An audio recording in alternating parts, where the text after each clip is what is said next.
abakobwa mushaka abagabo basirimutse ngo bafite amamodoka. Umuntu umwe yaravuze ati umugabo ufite imodoka muzahora muri parikingi yawe waparitse yawe. Shaka akamodoka keshatu wa mukobwa we. Nushaka umugabo utari umusinzi wijya mu kabari cyane, jya muri cafeteria. Abagabo bose akenshi oya urusengero abantu ntago ndi kwemera cyane wihajya cyane kuko ari akuru umuntu vuga mu ndimi ariko mu mufuka naho havuga izindi ndimi. Jya muri cafeteria aho abagabo baba CEO bahanahanira ibitekerezo. Yego ko buriya aba CEO bari serious ntago baganira kuri byeri. Byeri bazinywa bagiye kabisa kwivanamo stress. Business nya business baziganira za kameriya byaho hantu za boboni he za boboni. Bako mujye mugira ubwonko cyo kujajinga nanone aba diaspora nabo mbagarukeho. Urumva ko mbashakiye mbategura imitwe y'abasore kugira ngo batazajya bizigiza. Ariko nanone namwe mwikuremo akantu kwanza ko gushaka kudating umusore wa hano umeze nk'uri kumudeduana, umeze nkaho umufata nk'agapeti kawe. Respect him as a man, your man. Kame mumufate nk'umugabo wawe umwubahe. Genda samuratsinze icyo ngukundiye uri umuntu mugabo ugendo rwiza kandi urugendo ruhire. Reka nizere ko mumeze neza cyane abakunzi b'urugendo online TV bari mu bice bitandukanye, abantu bose badukurikiye abari mu Rwanda bari hanze y'u Rwanda mwese. Reka nizere ko ibintu bimeze neza cyane. Turacyari muri rwa rugendo rwacu rwarukomeje umunsi ku munsi. Ndi kumwe n'umuhungu wanjye bita Jerry. Uyu munsi muramubona turi kumwe kuri kamera zacu, ntago ari ubwa mbere n'ubundi dusanzwe tuganira. Yesu ashimwe Apotre Mutabazi. Yesu ayimbaza. Umeze neza cyane. Aka kabe hose. Nibe yari bikwiye kana nakavura kagwe katumye ivumbi ryari yarantesheje muri quartier ntuyemo rishiramo. Ibintu rero icyo gihe bimeze sana muri na minsi umuntu arasigaye twari imodoka wayoza byo byarisigaye ntacyo bimaze kuko hari ivumbi rimeze neza. Wese ntago mu diaspora araboneka. Mu diaspora gukora ikise mu kagira Imana. Nese ndabihimbye abiyi minsi cyane cyane abari kuri za YouTube ku mbuga mwahiriwe n'imbuga wagize ngo bose se ngo aya diaspora ntibazabakubitisha inkuba cyangwa se mwarabafashe neza ukabasabira umugisha. Nimba mubafata neza hagira ujya muri commentaire w'iki kiganiro byandika. Naga ari byo ndimo ndi kuvuga ngo muri gushaka kurongora aba diaspora. Nimba rero mumaze kubarongora nyine bibu buryohe. Njewe kucyo bita majority cyangwa se en general. Kuko wenda umwe ntiyabura nta n'umuryango uri kigorya. Ariko si kibazo no ekenewe. Ariko kuri njyewe reka mvuga ko kantu kuri njyewe reka mvuga aka kantu. Siko ko abonye abazungu baje mu Rwanda kenshi akunda kugira abasheri bafite amadred. Nge nigeze mbyibazaho. Umuzungu siguciyeho agiye muri boîte ariko n'umuntu wa dread. Bigaragara ko ushaka umuzungu atero dread arigiye ahita aboneka. Ariko nanone abazungu bashaka baragerageje abantu badafite dread bakabona urabona ntago abazungu bafite imico nk'iy'Abanyarwanda. Yego. Noneho rero uwa dread aba ari umuntu n'ubundi wicomokoye ku muco nk'uw'Abanyarwanda ukuntu akaba afite ukuntu ari afite mind yagutse. Noneho abadafite izo dread wenda kafite nairo mind reka dukoresha iyo jambo. Yego. Nk'ukuntu buri yangiye mu bantu neme nkunda bakobwa bafite iherena kuzuru buri ntago wabyumva. Sure. Kubera iki nubwo nyine harishyiraho ngiye mpahita abandi baba bambaye kadafunze mu n'abandi baba bambaye n'utwo tuntu gutyo dusheni two ku maguru. Bibiri iratuvuga turi by the way. Yego. Bibiri ikoresha ijambo inziga zo ku maguru. N'ubunana muri byanditse inziga zo ku maguru nibyo ngibyo. Ariko ntago yibagirwa ko twebwe yarebeka bayi umuco nyarwanda twe twari tuzi ko fiancé yarebeka bayimushyize barapfukamye barayimugira. Fiancé yarebeka bayishyize ku zuba. Byumvikana ko yari asanzwe atoboye. Ariko ibyo bivuze aka coding n'umuco nyarwanda n'imyumvire yacu turiho twebwe tuba twumva ko umuntu twubona gutyo nyine ibintu bijyanye n'umuco hanini. Yego. So kuki wenda navuga ngo ndamukunda like mba numva ari cool, mba numva ari umuntu udafunze udafite amakode udafite ibivuzo mu bwonko. Ni uko nishyiramo hari igihe ushobora gusanga yaba bifite ariko nyine muri ngiye mpita nishyiramo. So n'abazungu nabo bashaka barabaye abantu b'amadrede ari abantu bari cool, abari abantu batukuzanaho système rwandeze nyinshi cyane yumva ko nyine imico donc uwa free akexplore umuco w'abazungu cyangwa se bakagira aho ikibuga bahuriramo kuruta uko yavuga ati nimba tw'Abanyarwanda umugore ari ugomba guteka agakubura koza ibyombo byose nyine nako biri bugende bwatewe dushobora kureba aho umuco w'u Rwanda wahurira n'uwo muzungu nimba uko gusohoka n'ibindi so ugasanga rero ariko birashoboka ko umuntu yaba afite iherena hano nako kantu hano akibitse bwa busugi bwe mu gihe wa mukobwa wambara ibintu birebire witega ibitambaro so noneho cyaragize rero cy'aba diaspora nacyo first of all reka twemere yuko nimwe babonye nimwe mu bari hafi kurenza undi muntu wari wese yego reka mbyumve gutyo secondly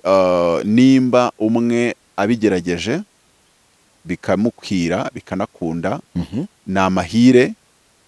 n'abandi bashobora gukomerezaho ubwo nembivuze nyine nimba umuzungu wa mbere washatse wa dread n'uwa kabiri n'uwa gatatu n'uwa kane byaragenze neza ushatse udafite dread bikamuraburiza ashobora kuba agenda aganiriza undi akagati buriya abantu b'amadread buriya wageze muri Afrika abantu b'amadread akenshi baba ari abantu bateye gutya bari abantu bameze gutya bityo rero ugasanga bizagenda neza ubwo nawe wasanga umutekereje ariko njyewe ntabwo nizera ko ariko yadutse mu gihe cyatambutse cyangwa nibwo iri kuza cyangwa igihe yawe ibyo by'aba diaspora se donc gusanga umustar ucuranga ni diaspora Makuru reka tuvuge umuntu wese ufite izina kuri YouTube social yego kabisa hariho iyo nkubiri iyo nkubiri y'umu diaspora irahari ku bwinshi erega nawe ubikoze ntago nakubyemera ko ugeze wumva ntago naje mupinga ntago naje nje kubirwanya neza diaspora azashaka mu Rwanda oya ndi kubigukekamo gusa niyerekwa se ni ukugukeka kubera yuko nimba bagenzi bawe bagenda biyufura bongera biyufura abandi biyufura aho hantu nta kintu mba nshaka kuvugaho nta kintu njya ntangaza nta kintu gitangaza kugira ngo utavuga uti nibyo bindimo abantu bakakureba nabi kubera ko njyewe mu Rwanda nazashaka w'inyamasheke nashaka wo mu Ruhengeri icyo kintu nicyo uwo mwakundanye mwahuje kurenza ibindi ubwo hari abantu bafite n'uwo mu diaspora rega mwahuje abantu usanga bafite umuco wo kwita ikintu akinenga wavuga diaspora gata abantu biharaje aba diaspora ya nta kibazo wasanga rero bari ariho Imana yohereje yabashyizeho umwuka w'igikundiro nk'aba diaspora we never know ngombwa nuko muba muhuza ubona ariko se mwiyumvanamo kabiri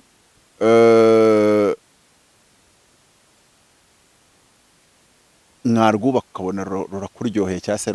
rurakomeye hariya buri umunyarwanda kazi washakanye n'umugande nawe bashakanye n'umudiaspora cyangwa umurundi cyangwa umutanzania ari umutanzania yabashakanye n'umunyamahanga ni nk'uko iyo tuvuze gushaka n'umudiaspora ntabwo tuba tuvuze gushaka n'umuzungu gushaka n'umuzungu biro kwabyo gushaka n'umudiaspora biro kwabyo no gushaka ubwo naringiye kubihuza buriya tunagakomozaho akantu ka Teta nabonye ka trendinze cyane uno Teta Sandra abantu bari bizi ko yigeze kuba Miss wo muri SFB maybe yabaye Miss wo muri SFB yanakundanyeho akunda gutekereza yuko iyo umuntu ashatse mu diaspora bashaka ibiceri nubwo iki kintu tutanagihakana abantu ntibagakunde guhakana cyane ikintu ko nta muntu utabukeneye kuba mu buzima bwiza umuntu umwe rero yabitekereje abwira undi ati doko ni filime nkunda kureba yitwa The Mentalist no bayita Lie to Me irimo abagabo bari barubatse company ikora ikintu kimwe kuvumbura umubeshyi ukamwereka ijambo ry'umuperezida w'ikindi gihugu ari kuvuga ku bintu binini bakavuga ati hari arabeshye hariya bimuteye isoni niyo mpamvu atabivuze bari barakoze icyo kintu none baradevelop iyo science yo kudemantisa donc kureba ikintu umuntu ari kuvuga agahita ati hano arabeshye hariya hishiki hano gutya na gutya so none haje umugabo w'umiliyarderi yari afite miliyari nk'eshanu z'amadolari aza kubaza nimba umusheri bari kumwe yaba ataraje kuri cy'amafaranga icyambere ati duhura yambwiye ko atarasanzwe nzi kandi nzi ko nanditse izina rero wasanga kumbwira ko ataranze ari kugira ngo nkumva yuko nkurikiranye nk'icyo ndicyo ati mu binkurikiranire baza gusanga barahuye yarasanzwe amuza akamuheza noneho undi arangije baramubwira ati rero yakubeshye undi ati ubwo ngiye kudivorcinga baramubwira ati ko twebwe ubwo dukoreye sheke yawe cyangwa se kashi wari watwemereye kureba ikinyoma ariko hirya y'ikinyoma reka tukubaze we ntago wemera ko ari mwiza ari sexy ndati ndabyemera none se kuba ari mwiza ari sexy ibyo niwe bimukurikiyeho ndati nabimukurikiyeho kuki se watagukurikira amafaranga ati amafaranga ni nk'ubwiza wowe kuki udahakana yuko wamukurikiyeho ubwiza kuki ushaka yuko watagukurikira ayo mafaranga ati kuko nimba twanabonye yuko mwahuye abizi yuko uri umumiliyarderi ariko yabihishe byemere ko ashobora no kuba yari yabonye ko uri umusore mwiza ariko akumva yuko nakubwira yuko akuzi n'amafaranga ufite urahita ukeka yuko agukurikira ayo mafaranga ati mu bintu twakurikiranye rero uretse no twabonye ko yakubeshye twanabonye yuko akwemera byahatari umutipe ahita agenda aramurongora reka nguvuga ngo yego ubwo bufaranga bwawe nabwo ntaga bwanze ariko ku rundi ruhande aranakwemera so iki kintu nari nshatse kukibwira abantu baba diaspora cyangwa se n'abantu wenda bagatse nk'umuntu nimba nkunze no mu diaspora akikomeza cyane wenda akavuga ati nibwo buryo niki ariko ntago ari byo ni nk'uko wenda Bibiliya iravuga ngo ubwenge n'ubwugamo mu mubwiriza ngo ubwenge n'ubwugamo nk'uko ifeza ari ubwugamo ngo ariko umumaro w'ubwenge nuko burinda ubugingo bwo bufite nimba wakundira umusore yuko afite ubwenge bwinshi uretse ko nshaka no kubaburira abantu mukunda gukunda abantu bafite ubwenge bwinshi baranagorana mu ngo reka mvuge abantu bafite IQ ubuhanga ubwenge bwo ni bagorana gute ariko bagorana gute ni baba bafite filosofi iri hejuru tubyita 21 psychological fact ni ibintu byayoberanye mu isi ariko biteye gutyo bivuze iki umuntu ufite IQ iri hejuru mu kazi aba yarabazonze baramwihanganiye kubera ko nyine ari umuhanga kandi no mu rugo akenshi bashwana kenshi n'umugore nuko biba biteye abasaba kugira ngo afite umugore ufite ubwenge bwinshi bwo kujera amakonflikt kuko isaha mwashwana nyine umva nuko bikoze so kugira ngo abantu wenda baba bashaka no gushaka abagabo bavuga turiya muntu ni kimene yavuga ibintu ubona afite ubuhanga bwinshi azi ibintu byinshi menya ko ari nako yagorana mu rugo kurenza uriya wundi rero nujya kumushaka ugenda ubizi ako nawe bajya bavuga ko ngo ufite ibintu byinshi ufite ibintu byinshi mu mutwe nk'ibyo wari uvuze ubwo nawe uragorana ubwo sinshaka kukubwira uko navuye mu rugo bimeze kuko mbigisha aho ngaho ariko ubwo nawe nimba ngubu kuhava reka mpita none kubwira ku buryo bworoshye ntago naje nta nubwo naje hano ko nabipanze ntabwo abonye ko naje yego naje kubera ko nashaka ko ndi mu rugo reka mbe nibereye hariya tu kandi that is the truth tanga rero ko ngiye ntago njya nemera ibintu byo kubwirana nabi iyo mbona hari akantu katameze ukunda avuga reka mbe hase kidogo ndaza kugaruka turi muri mood imwe tukaganireho see that ntago warwana oya nta nubwo nyambyemera umugabo ntago ushobora gufata kurwana n'umugore cyangwa kubita umugore yakuraka igisobanuro cyiza cy'ububwa yego nimba hajya haba abantu bimbwa pe ni umunsi wafashe umwanzuro ugakubita umugore ari imbere y'Imana ntago wayigera imbere ngo usobanuro niba wandi Mutesi Jolly yavuze umva nkubwire nizo Mutesi Jolly yavugaga oya rwose nimba arizo yanavuze yari yazibonye reka nkubwire wambwira ko wakoze ibindi byose ariko gufata ukuboko kwawe ugakubita umugore ari Imana ntacyo waza uyibwira ari leta ntago mwakumvikana na Mutabazi ntago turi bugere rimwe na rimwe kusanga noneho Imana yari yabwiye Abisirayeli ngo nibatera igihugu mu ntambara bazica abasirikare nibashaka banica abagabo ariko ntibazica abagore n'abana no mu Rwanda iyo umwami yamenyaga ko mu rugamba mwakoze warasha umugore cyangwa umwana yarakutangaga bakakubamba ariko n'ubundi babarwa nk'abantu bari vulnerable b'abanyantege ahantu hose umugore n'umwana ari abanyantege nke uburengereye abagore byaterwa n'icyo uri kuvugaho abagore bafite ibintu barushaho abagabo imbaraga nk'ubu nta mugabo wata wari ubivuzemo mu ashobora gukora ibintu byinshi cyarimwe umugabo akora kimwe nta gakire cya kabiri urumva yuko uko kuntu dutandukanye n'abagore bituma twuzuzanya ariko nidushaka kwigira ngo turabaruta aho tuba turi kubyumva nabi kuko harimo byinshi nabo baturuta mu buryo bw'imbaraga nk'urugero itangazamakuru n'umwuga w'abagore bundi normalement donc normal mu bundi uhira abagore kurenza abagabo gute sindakubwira gute Imana irema abagabo Imana yaremye isi ishyiraho ibintu bibiri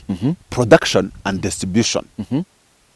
production and distribution production et distribution buriya rero navuga ngo cyane cyane umugisha wa production yawushyize mu bagabo, none umugisha wa distribution iwushyira mu bagore. Buriyo abagabo nibo bavumbuzi, tubaza ibintu byavumbuwe n'abagabo mu isi ushobora gusanga ari hafi ya byose.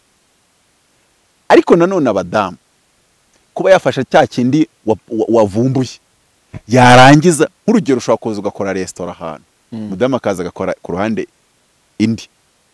abantu bose bakagucika bakajya kuryayo, bakajyayo. Abagore bavumbura babona ibintu, kubera yuko umugore ashaka gufata cya kindi wamuhaye akakinoza neza, akagifinyora, akagishyira abantu benshi. None tuzavuga ngo marketing si umwuga, si ikintu gihera abadamu kurenza ibindi. Uvuze ngo ugiye kujya ku marketing ya MTN n'umudamu nagiye ku marketing, ni ukuri rwose yazana abakiriya benshi kurenza abawe. Turanabibona no ku ma reception muri reception ya hotel. Yego, ni ushaka uburi pasiteri, uri apotre, ni ushaka we papa, ushaka guservwa n'umudamu kandi utari bumubaze n'izina. Ariko hariko Imana yabiremye muri ubwo buryo bwo kuvuga ngo na MTN yo duhamagaye ukitabwa n'umudamu wumva ari sawa, wumva ari sawa. So ni ikintu ni fact Imana ibarashyizeho. Ntago wenda mvuze ngo ni nko kwenda kurwana igisirikare n'icy'abagabo, simvuze ngo abagore ntibajyamo, ariko reba nk'urugero bavuze ngo igisirikare Ubushinwa bufite abasirikare miliyoni 2, kuvuga ngo muri miliyoni 2 ngimwe na 800 n'abagore. Ari gihe tuvuga ati ndabatera mu gitondo, ari gihe Biden yatavuga ati ndamanuka mu gitondo. So noneho ugasanga abadamu baje nko mu gisirikare kuko ari umwuga w'abagabo cyane, bafite poste bakoramo, wenda ibintu bijyanye na finance no ku rugamba bahajya, kuko nta regre itagira exception, buri kintu cyose kigira exception. Ni nko kwenda n'urugero abagabo babi babyara abana babi, abagabo bafite agri face, batari beza babyara abana. Niyo mpamvu abagore bavuga shaka umugabo yavaye cyororo, nyine ni umugabo w'ibogari. Nanone abagore b'abanyabwenge babyara abana b'ibimene. Ariko hari gihazamo exception, so bivuze iki rero performance y'umwana ku ishuri buriya ntago bishobora guhuza na papa we. Ahanini umugore atanga ubwonko, umugabo agatanga face muri mu ntuzi, gusa bishobora kuzamo exception, ariko most of the time probability nyinshi nuko bikunda kugenda. So wenda nigarukiye rero nko kuvuga ngo ntago abantu bagakwiye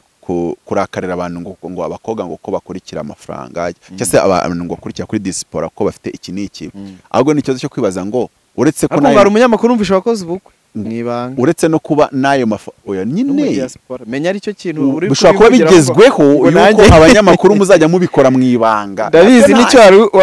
wabimbarije, wenda n'abastari nabo bakabikora mwibanga, nta nicyo nge mbibonamo ikibazo. Abantu tujye tureka kumera nkaho dushaka gutwaza abantu igitugu cyangwa kwinjira mu buzima bw'abantu. Uyashobora guhitamo gukora ibintu mwibanga, uyagahitamo kutabishyira mwibanga kuki abantu bashatse kwinjirira abandi. Cya kabiri kuki ushaka ko kana kaba nka wowe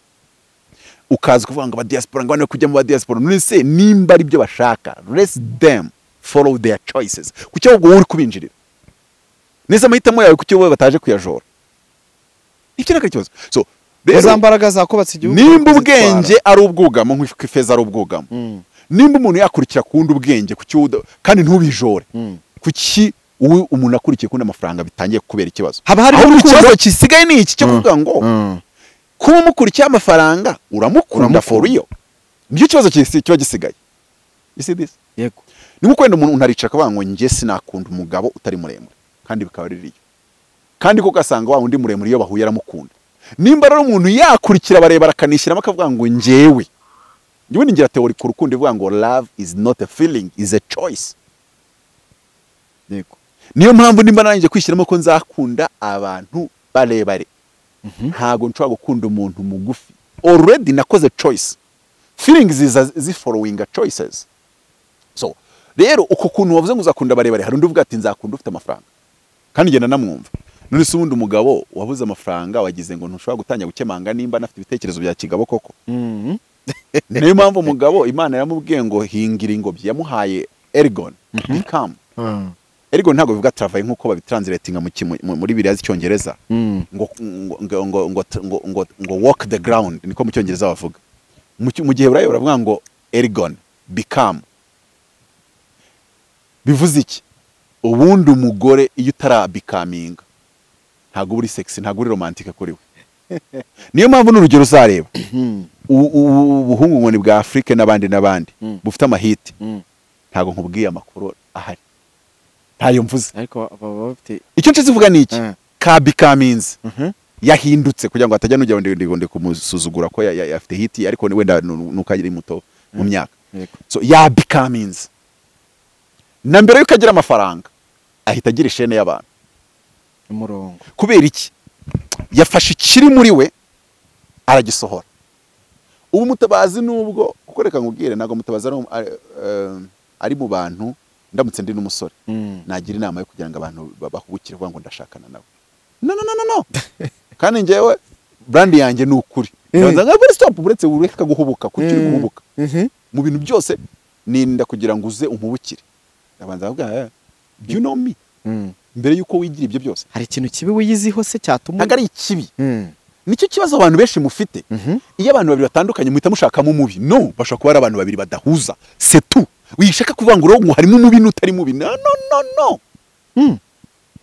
ubwo nta sirikwizi bazahuye ngo urugero rworoshye nubwo ndaba nkujyanye ahantu ndahita ngaruka yego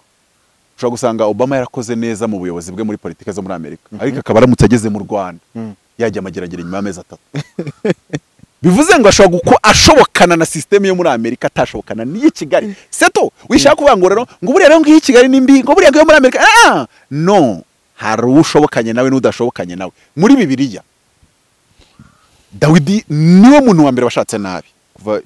Bibiliya yatangira kwandikwa ashakana na Mikali uwa kabiri Abigail ashakana na Nabali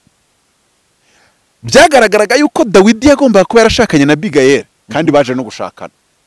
urugo rugenda neza kandi nanone byagaragaye yuko Mikali iyo ashakana na Nabali nabo bari gukora couple nziza nuko batigeze bashakana njye ariko njye mu mboni yanjye nsesenguye Nabali na Mikali donc yo Dawidi aperimetana na Nabali nuwa ngo rero muri gisi nicyo kibazo dufite ese Mutabazi wagahuje na Gakire aza gushakana na Mutabazi nuwa gashakanye na Mutabazi akajya gushakana na Gakire kwa Gakire rukaka kwa Mutabazi rukaka ukajya kumbwira ngo wizo ngo yateye umuntu amaku nyine nibyo na ayo maku yose nta handi atuka ariko se dating tuzikora nabi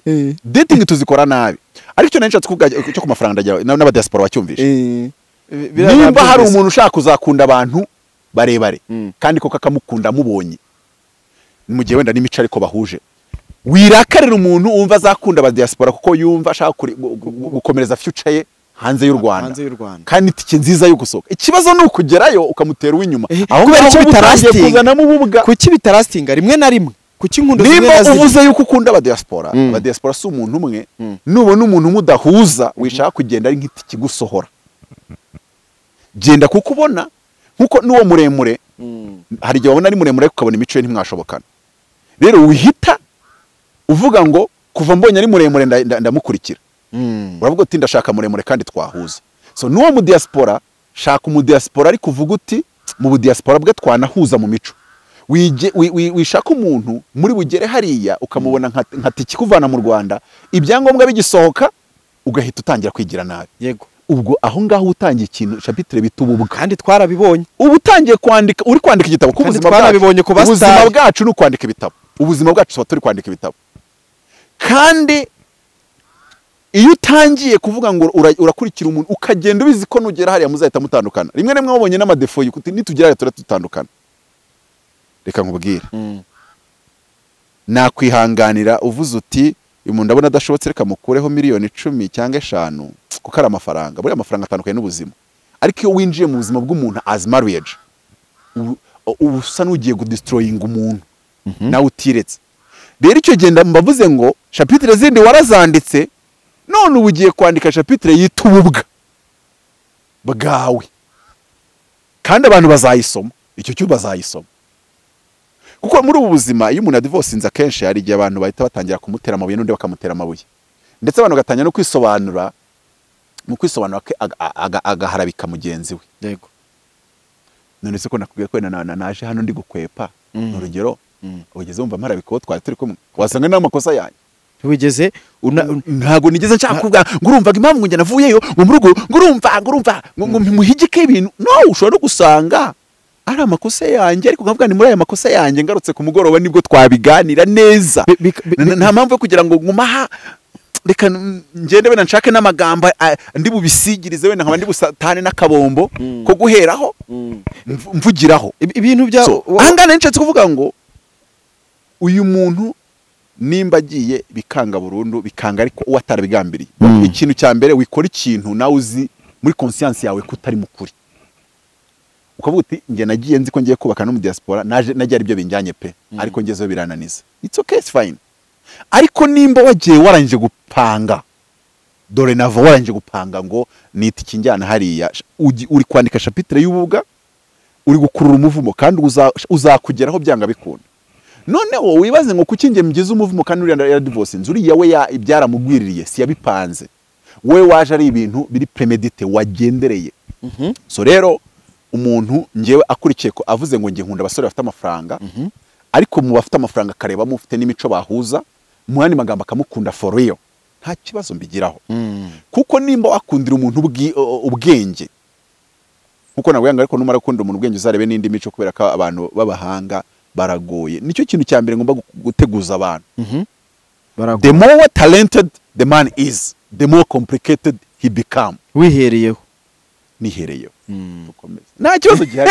wenge nabonye abantu b'Imana bakunda gushaka kwigira abatagatifu yego wapinge cyane no kuba ndi hari igihe madame yambwira ariko si ko tutavuganye neza ngo uri bubwirize njya kubwiriza uze no kuza wicaremo ndahera kuba byadusho y'umuntu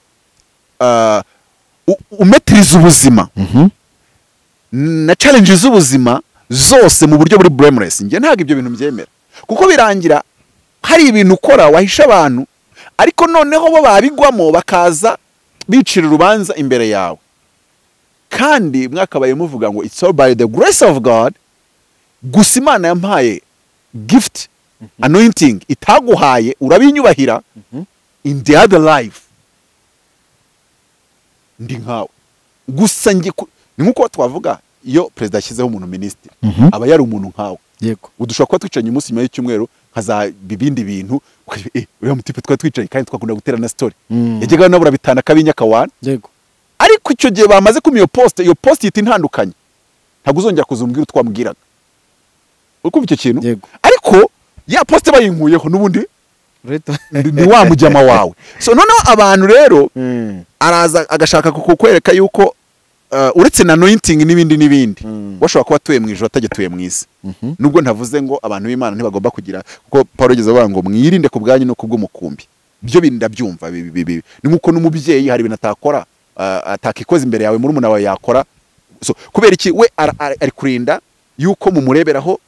example ariko nanone ntibikuraho yuko n'ababyeyi bajye bagira challenges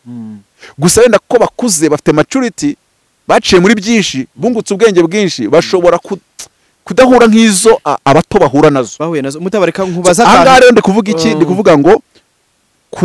abakobwa mukunda abasore bafite amafaranga kabisa ntagire ubigukuramo gusa nanone mukunde for you wikunda amafaranga kunda umusore ufite amafaranga ariko wikunda amafaranga ugenda ukurikiye amafaranga ntago bizarasa it's kind of wowe ufite muri wowe gukunda amafaranga it's a quality ariko nanone behind that quality detectinga nimba wamukunze for sure otherwise icyo gihe nahita ngo nkweretse umuntu w'umu serial killer wica abantu ariko ufite miliyari yego wamukunda hari wahita uvuga ngo wapi mani ngo nagiye nkamukora izo note oya mbwira wamukunda kuko urukundo it's something tangible kuri nyirarwo ku buryo warwumva cyane nturwumve so nimba rero wamaze kurwumva noneho mwashaka nta kibazo n'ubwenge nuko n'uburebure nuko n'ubudiaspora nuko naho nayindi kugira ngo mbyeze nukunda umudiaspora ntuzaze wiguragura wihishahisha ujya kubukorera ku uzabukorere tubumenye uzabukorere ku ngombo niko kabi oya ngiye rwose nibiramuka bibaye uwo ari we wese yambwire yasije uzakunda ariko nanone mwinjijisha rap is a choice before being a feeling wimwe ngo feeling izafata no muri wowe ahubwo hari gihe wakoze choice iri unconscious ukaba warakoze choice ivuga ngo njewe rero ko nshaka kujya gukorera career hanze nkanjye n'urugero ngira ese mutaba ngira ibintu bibiri bindwanira weretswe ko numva uri kugomeza ngira ibintu bibiri bindwanira bitsindagiraho urego urashaje ngira ibintu bibiri bindwanira kubwanye numva nakora kariyeri yanjye numva nakora kariyeri yanjye ku mugabane wa Amerika n'Uburayi yego urumva yuko iyo aba ari cyo kintu kimwe cyonyine nashoboraga nanjye gutagetinga iyo Reka Amerika ni igihugu cy'isezerano nari gutagetinga nanjye iyo ntuza ariko nanone nkagira muri ngi ikintu cyo kumva mfite muri njyewe n'ibitabo byinshi nandi kubona ko myamwereka kuri Afrika yego nkumva natanga umusanzu wanjye kuri Afrika n'ubuyobozi bwa Afrika u Rwanda first nk'igihugu cyambyaye yego ibyo bigahita bituma ntafata iyo nzira ya diaspora nanone kandi nka Afrika muri rusange ko nta nubwo nshaka kuvuga ngo poste yose wampa mu Rwanda ntago navuga ngo nageze kuri climax y'inyota yanjye nuko nagira ikintu nkora gishobora kwicaza ibihugu birenze 40 icyarimwe cyase nkakora ingendo va mu gihugu kimwe njya mu kindi bikennye bya Afrika ngenda mbabwira mbaganiriza ngerageza kugira ngo turebere hamwe ikibazo bafite n'uburyo cyabagisohokamo ngerageza kureba uburyo nababwira uburyo bakorera hamwe nk'abanyafrika nk'ibihugu bya Afrika niyo mpamvu muri iyi minsi ndi kwandika igitabo cyitwa How to Develop Africa so kuki nshobora gufata amezi 3 yanjye ndi gukora research cyangwa se amezi 5 ndi kwandika igitabo kimwe cyitwa ngo How to Develop Africa urumva yuko bimeze gutyo ariko umuntu afite vision ye yo kujya gukurikira kariyeri ye mu gihugu cy'amahanga akabona guhura n'umudiaspora bishobora kubimufashamo we never know so n'ibintu byinshi reka twigaruke ku byo bashaka kumbaza ariko abantu ntibakajudginga abantu ngo bajya mu diaspora ngo yarongoye umuntu ukuze n'abadiaspora imyaka ibyo n'imibare ikindi abantu bivanemo ikintu cyo kujudginga nanone abadiaspora nabo mbagarukeho urumva ko mbashakiye mbategura imitwe y'abasore kugira ngo batazajya bizigiza ariko nanone namwe mwikuremo akantu kwanza ko gushaka kudating umusore wa hano umeze nk'uri kumudeduana umeze nkaho umufata nk'agapeti kawe respect y'imazema yo man kame mumufate nk'umugabo wawe umwubahe nkuje gufata takeaway muri Afrika kabiri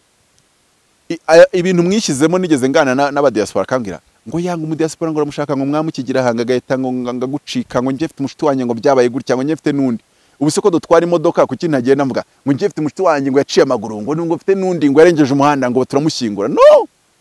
umuntu yicwa n'imodoka bakamujyana muri ambulance y'imodoka nako ukora accident y'imodoka bakaguhamagariza ambulance y'imodoka tuva gushyingura umuntu wishwe na accident y'imodoka tukagenda n'amamodoka tukagaruka nandi tunavuye kumushyingura akagira undupfa twajya kumushyingura mu yandi mamodoka so bivuze iki ibyo ni ihungabana abasore mutwara babakoshona kubera ko mutwara abasore b'amafuti kuba bundi wari ngo akajyama k'amafuti kuki nyine mu dating ubujyama bw'amafuti mubanze mu dating cerveau donc ubwonko bw'abasore ari nabyo nkunda kuya abantu ngo ndumurokore ngo ndi gushaka ngajya somaho ikibazo ufite niki nese gakiza uzi ko kagarukiye kuri we na nyoko wanyu nawe kazamugeraho ikindi se niyo katamugeraho aho kugira ngo dating umuntu uvuga mu ndimi udafite character ahubwo wowe rambagiza imico ye rambagiza filozofiya cyane cyane umukobwa wundi agomba kurambagiza filozofiya y'umugabo nkuko buriya Abigail nta kindi gihe yagize cyo gukurikira Dawidi yumvishe Dawidi n'ibitekerezo bye arambagiza ibyo bitekerezo aho hantu hari mu inyigisho ako gahita karangiriraho niwe buriya Abigail bamurambagije iminota 30 nge nacyo kintu ngira mbere yuko nshaka narambagizaga 30 minutes nongeye gushaka narangiza 30 minutes ntago najya kure yiyo kubera iki sinzi igihe Dawidi yarambagije Mikali ariko yarambagije Abigail ngo bahuye agiye yashyizeho inkota agiye ari yanarakaye banahuye yanarakaye ntago bari muri hotel ngo agiye kwica abana ba Abigail na Bari b'abahungu bose akabarangiza na Bari akamwica Abigail araza amuhereza ibyo kurya ubwo sose mu diaspora Dawidi nawe baramudeduwanye ariko siko cyangwa mushaka guca ibintu ku ruhande Dawidi Abigail iramudeduwanye Dawidi yarishwe n'inzara we n'abahungu be urumva kuko bafite cano yakunaniye amafaranga yo kwiraninga wayabuze mu diaspora kamenamo ibihumbi 10 by'idolari ugahita uvuga uti nanjye aho zagwa niho nzagwa kabisa baramudeduwanye Dawidi nuko namwe dusoma Bibiliya tuguruka ariko inzira yaramwishe atuma ngo bamuhe imitsima na Barati iyo njegera ituma ngo nyihe imitsima ni yahehe Dawidi ati ndamwica ndamurangiza Abigail nibwo yahita ateramo we aza yazanye ya mitsima aravuga ati rwose cyacyo kimbareho uriya ni ikigoryi niko tumutunze ubugingo bwawe bushenwe n'ubw'Imana mu muba umwe mu bugingo Dawidi yumva amagambo araryoheranye n'ururyoherane arangije ahita avuga ati uyu niwe mugore w'inzozi zanjye batandukaniye aho ngaho ntumbwire ko umugore yaragiye abihishe na Bari ntago yagenga amare y'amasaha 5 mu gasozi ni gucomoka no kugaruka noneho ngo na Bari ngo ntago haciyemo igihe kirekire ngo Imana iramwica ko yari umunyabyaha ngo imaze kumwica bakwikiriyo ngo Dawidi ahita yoherezayo ifaraje Kizimbabwe kwa kuni nyine umuntu aza mukabonana bwa mbere ku kibuga cy'indege dote mu manuka baramudedwaniye Dawidi ntazababeshye nuwa ngo bahuye uwo munsi wonyine bongeye guhura nta nubwo Dawidi yongeye kwigarukira yamwoherereje ishovari ngo barangije gukurikiro cya Nabali ngo Abigail kandi yari afite abana na Abigail ngo ahita yinagurira ku ishovari ngo kuki yashatse se umuntu ukuze ngo ufite n'abana ngo kandi ngo akiri ngo kuki se ubundi adashatse abasore ngo adashatse ngo abakobwa ngo b'inkumi ngo ntibahari n'amasugi arahari ariko nibuze icyo ashaka icyo kintu ashaka arashaka kwa kibonye mu wabyaye gatatu atakibonye mu isugi ahubwo ikibazo abasore be sincere with your heart uyu muntu koko muramacinga muraganira ukumva muragwanamo aravuga ukumva imvugo ye ni nka beat nawe wavuga ukumva biragwamo birahita bikora injyana mu hiti naho nimba gusa ndareba imyaka ndareba uko asa ndareba no twigarukire rero arakoze cyane ngira ngo ibyo bintu nanavuze ndakeka ari ikiganiro duheruka umuntu wese ni ku giti cye ni nkuko wenda navuga ngo hari abantu baba hanze abantu bareke kujaje abagenzi babo hari abantu baba hanze baharabika ubuyobozi bw'u Rwanda ariko abantu babayobose siko babikora yego hari abantu baba mu Rwanda mushaka mwabagore mwe bahagera mumaze kubadeduana bikamera nk'imodoka bamara kudeduana nyine igahita irenga umuhanda ariko uragaruka ukadeduana indi ahubwo ukabati ya yindi nuko yarifunze feri ndadeduana ifite feri na bande feri zimeze neza tujye tubaho ubu buzima iyi si mu challenge ntago ro wakigira umurakare kuko iyi si ushatse kwigira umurakare kubabariza icyarimwe yego ngo umugore yambabaje umugabo yambabaje sinzongera gushaka uri guhima nde none se kuvuga ngo ntago nzongera gushaka icyo mu ipantaro nikizashaka icyo mu ntuza icyo mu nda nikizashaka icyo mu nkono mu byukuri icyo kintu abantu kiveho ikindi abantu abakozi b'Imana bareke kubajyana muri doctrine zo mu idini yiwabo ngo baze kano kuri YouTube babwire ngo abadivorceje ngo Imana irabarakariye ntago ibarakariye nimba byakuyobeye byanakunaniye aho yango muzicane uzasenga Imana uyibwiza ukuri nugirirwa ubuntu izakuganiriza cyo koze nikuza kugenda mu ijwi ryayo bitari wa muntu uzanye doctrine ziwaba hasengera ngo hari ijambo riba muri Bibiliya mu cyongereza niho rivuga ngo God hates divorce bagahita bashyira akadomo ariko ibyo byo gusoma Bibiliya ugahita ahantu hari harakitse kwashyira akadomo mube mugenjeje gakeya udasobanutse udakomeje ngo bisobanuke byose hari ibyo jambo cyo madame maze kunyandikira kuri WhatsApp sinzi ibyo ni ibyo mu rugo ni nimara kugura bombo ndagenda mu urabyibuka cyane ho tubirangize neza ku mugoroba ibyo twari turi kuganira n'ubundi ku bintu by'urukundo nibyo ngiye guhita nsorezaho ikibazo cyanjye cya nyuma nk'umuntu maze iminsi mbona n'ubundi uri gukora analysis nyinshi kuri showbiz ndagira ngo n'ubundi turebe twari turi kuvuga ku rukundo rw'abantu wenda bushobora wakumya diaspora yo mu Uganda diaspora mu Uganda banza kuri diaspora in general ndagira ngo turebe kuri rira kubitwa rya Teta Sandra Teta Miss yego na murumuna wa Kamiliyoni wizo nkeka ko bamaze kubyarana abana babiri wavuze kubijyanye no kuba umugabo yakubita umugore ese umuntu mushaka kubyarana abana babiri nka kuri ya Teta amaranye igihe na wizo covid zishobora kumanuka zigaflopinga nacyo ni ikindi kibazo tugomba kureba neza so rero hano ntago tuzi neza icyabaye kuko n'umugore ntiyaje nga confirming ibintu umudamu wa Kamiliyoni nawe nimba yaratandukanye na mukuru wa wizo burya aho hashobora nicyo twita confidentiere ariko n'abandi banyarwanda baba Uganda bose baravuga ati ibi bintu nibihagarare Teta yanze kubivuga so anyway ubwo ibyo nibigikomeza kugenda bizamura kwa twasubisana ko nabonye ariko batangije campaign ariko reka ngaruke kuri TV yo kuhagarika ngo violence yakorewe biriya bintu buryo bari kubijyana sinzi nimba babibaze neza kuko nimba ari ikintu cya media ahantu abantu bagomba kwitondera cyane cyane iyo bigeze kuri family nukumenya ngo kufite abo bana babiri iyi campaign mediatique muri gukora irungura abana. Nese umugore wa kamiliyoni nimba baratandukanye neza kuki washaka kugupushinga ngo bice mu bintu ese ni muyipushinga kari ko hari atari mu Rwanda ko bapushinga biriya bintu bari gupushinga hari hano libere gwiti imufata yego ahubwo nibyo igisigaye no kwibaza nicyo ushaka kariyo mpamvu nkunda kwiyabana ngaho kugira ngo mugireho mujya kurwana mujye no muri iyo media mupushinga ibintu mwitabazi mwawe. None se wasanga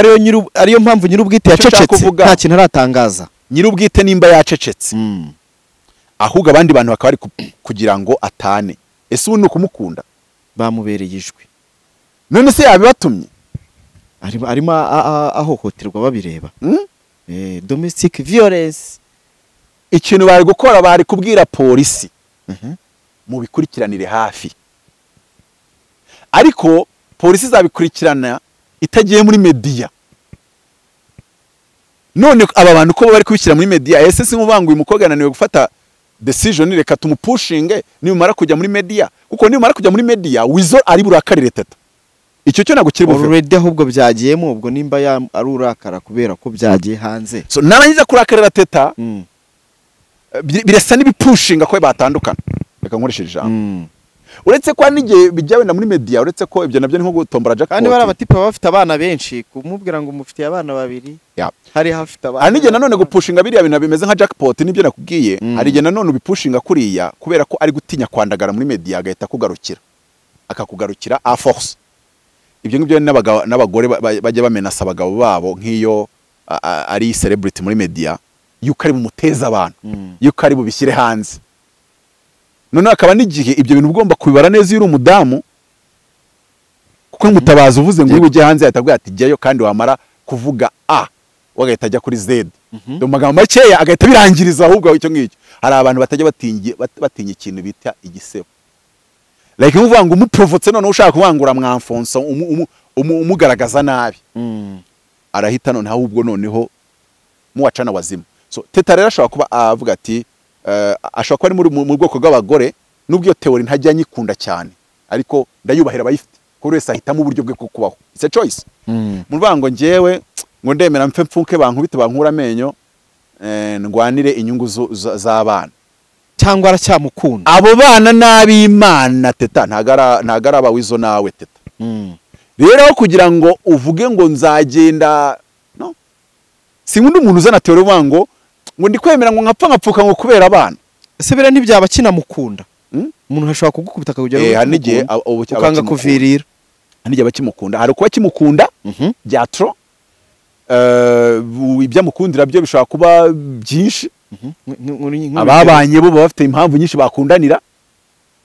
nk'ingero. Uyu hari igihe yaba iyo wenda tarakaye ari umuntu uzi gubebeza yego, hari n'igihe ashobora kuba mwishuka ari umuntu w'igitangaza. Ibyo byose bishobora gutuma umuntu avuga ati ngewe kuko wenda niba nkubita rimwe mu mwaka nzajya mbyihangana igihe byabaye. Noneho mu gihe ari kumva yuko ese undi iriya foto nawe nimba yumvaga azihangana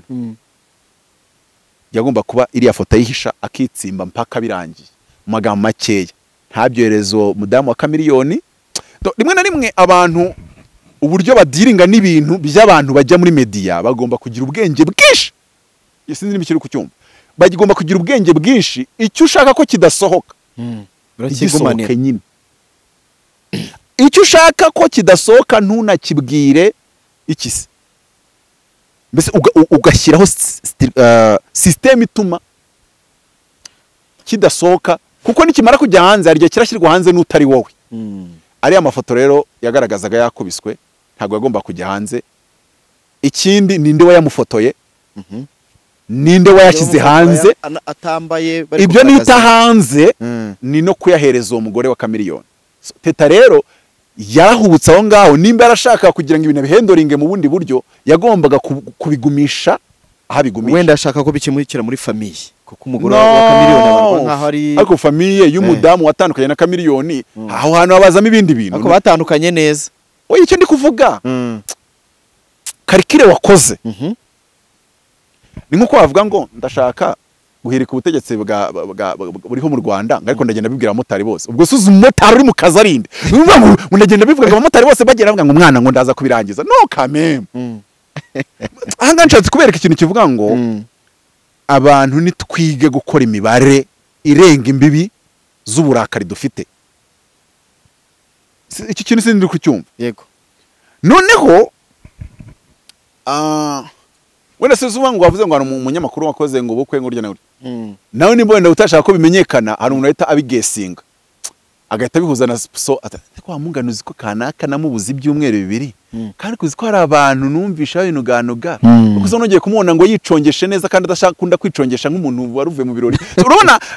akantu gatoya gasora ibintu cyane. So rero hari yashobora kuba ari kuvuga ati aba bana batazakura batagira se. Ariko sinzi nimba iyi teori twayishingiraho nimba umuntu yakubita akakwangiza kuri rwego.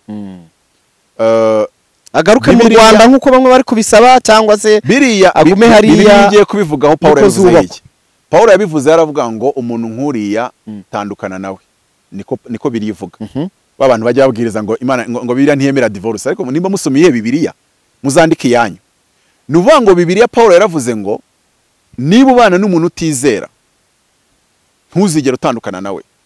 ariko nimba uwo ngo utizera ashaka gutana mureke atane, ngo uzaba uhambuwe kuri iryo sezerano. Iyo uhambuwe Bibiliya ivuze ngo urahambuwe, bivuze ngo wemerewe kongera gushaka, kuko ibivuga nanone iyo upfushije umugabo iravuga ngo uhambuwe kuri rya sezerano wemerewe kongera gushaka. Bivuze iki rero? Kuvuga ngo umuntu ashaka gutana nuko ashobora kuza kuvuga ngo Teta ndashaka gutandukana nawe. Cyangwa se avuga ati uzi n'ikindi Teta ngo kubisa ishoka ndakwangije isura mu mugongo ndakwangije, uyu nawe arashaka ko mutana. Mureka atane rero kandi uzaba uhambuwe. Rero hariya Bibiliya yemerera Teta ku divorce, cyo ni cyambere. Ni ese bundi ninde utabimwemerera uretse gusa conscience ye cyangwa se imitekerere gutekereza kwe. Rero abantu bari kuvuga ngo nagaruke mu Rwanda, Abanyarwanda je sinkunda ukuntu mufana abantu. Kuko nzahora mbibabwira niyo na mpamvu mukunda no kwipinetsa. Mugakunda umuntu muri nk'ibihumbi 10, harimo aba diaspora, harimo abaherwe, harimo abakire, harimo abatunzi, harimo abaki. Wa muntu akabura ibihumbi 100 hafi no kuba wamugane yagira n'ibibazo biturutse kuri iyo crise. Kuko nimba ibibazo byaraturutse kuba ubiza dahaha nesa tita ku rugo, iyo haza amafaranga adaciye mu zindi nzira hari igihe byari guhita bikemuka. So nuwango kuki mufana umuntu mugakunda umuntu niyo miryango uwo mugore wa Kamiliyoni uri hanze, kuki ibyo yashyaga gushaka muri ako kabari atabiboneye muri uwo mudamu nge iyi brotherhood nsigaye mbona hanze sinyikunda. Uzi ko umuntu ashobora kutagwa amafaranga 50 wari bugura imiti wapfa kagura isanduku. Ni nkabyo muri gukora kuri Teta. Oya uburiya Mutabazi bashobora kuba afite nk'abana 1000 ngo bamwemera. Yapfuye batanga amadolari 100 agahinduka amafaranga yagura inzu ya etage. Iyi etage ntabayemo nkihari. Uko ni iki kintu? Donc aba bafana basigaye baba hanze ahangaha n'abakunzi na famille n'imiryango bari revising how to be a family, how to be a fan. None nkagaruka amango none ko none uyu munsi wenda nimwayamuhaye mbere yuko arwara, ubwo handi navuze indwara ashobora kuba arwajwe no kurya nabi akabura 50 yo kugira ngo avurwe imirire mibi akarinda apfa mukagura isanduku ya miliyoni 2 nirimbi ry'eshanu. So ni nkabyo muri gukora kuri Teta, kuko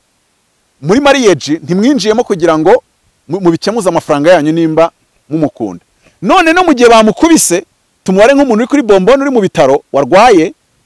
ntimuri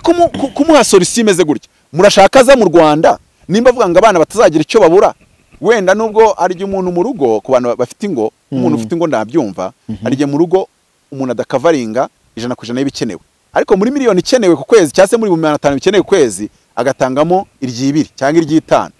Rero uyu muntu hari igihe uvuga uti nimfata uyu mwanzuro mubi noneho n'iry'itanu rizabura burundu. Noneho baburaga minerivare ariko noneho bazabura n'ibiryo noneho burundu, cyangwa se yishyuraga inzu ibiryo nkirwariza none yanzu bazansora banshyire hanze. Abantu muvuga ngo naze mu Rwanda ndabemereye. Urabemereye cyane. Ni mukore fundraising ya miliyoni 50 Teta ze mu Rwanda. Aze mu Rwanda. Reka ari naho dusoreza iki kiganiro cyacu. Ibintu byo kuza mu Abanyarwanda sinzi utuntu mwigize. Ahubwo ikintu nge nabonye mushaka kugira ngo mugire ikiganiro inkuru ya mugenzi wanyu uri guca mu bihe bibi. Ariko ibya Teta nimba muri kubigira inkuru mufite ingo mwe nimwakemera ko ibyanyu nabyo bijya hanze ngo babote. Ibyo bintu byo gushaka vous acharner sur le chagrin de quelqu'un. Ibi bintu societe nyarwanda mu bikizwe. Yo ni indwara itari nziza. Babireke ni inama za Apotre Mutabazi barakoze ku nama nziza uduhaye haba ku bijyanye n'urukundo ndetse haba no ku buryo analyse y'uburyo byumva ku ihohoterwa riri gukorerwa Sandra Teta. Reka ngushimire cyane. Ngushimire narashimira abantu bose badukurikiye baduhaye umwanya bakumva ibi byose twavuze. Ubwo murajya muri commentaire nyine mutubwire namwe uburyo mu byumva mutabani abantu bakubone gute bakeneye kukuvugisha. Nimero yanjye ni 078830 kubera ko rero nabwiye ko naje hano ndashaka kuza gutana ikibombo kinini nige wasanga ibyatumye dupfubirana byaturuka kuko nta kiguzi icyo kibombo. Ubu nkari nk'abantu babakunzi banje baba ndi bisize rangi avuga ati ari umuntu wambwiye ngo bakuvuga bagira gute nge ndakwemera. Abo bantu rero nimba bahari umwe babiri cyangwa batatu iyo nimero mikoreshe kuri word limit na mobile money. Yego mundemere nabasuhuzaga munyandikire ko ducatinga abantu mwaragiye muri inyegeza murabura burundu bimeze bite munyandikire muti beta ariko bimeze gute fresh ubaye neza umeze fresh. Genda samuratsinze icyo ngukundiye urumuntu mugabo urugendo rwiza kandi urugendo ruhire.